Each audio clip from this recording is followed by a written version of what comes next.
तेज करो। ये जगह शहर की सबसे खूबसूरत, हसीन नजारे वाली और मेरी पसंदीदा जगह है। हेलो। आइए मैडम।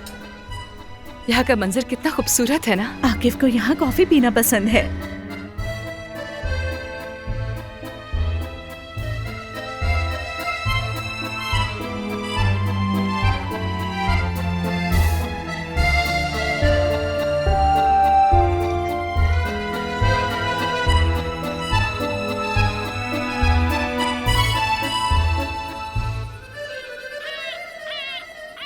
चलो अब यहाँ एक सेल्फी हो जाए। हाँ श्योर।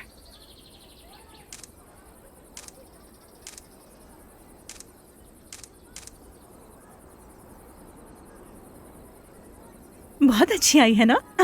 अच्छी है। वैसे तानिया, एक बात बताओ, ये शहर की वाहिद जगह जहाँ से ठंडी हवा आती है। यहाँ आकर बंदा बहुत ही ज्यादा फ्रेश सा हो जाता है।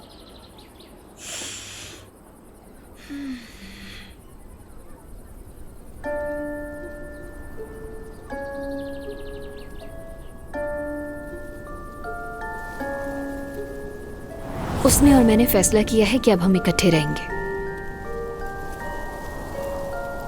मुझे किसी और से मोहब्बत हो गई है।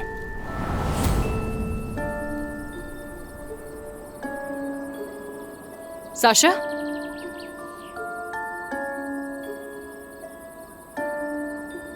Sasha,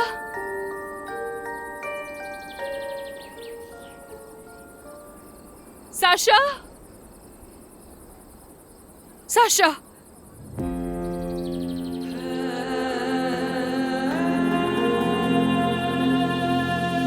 Sasha, Sasha.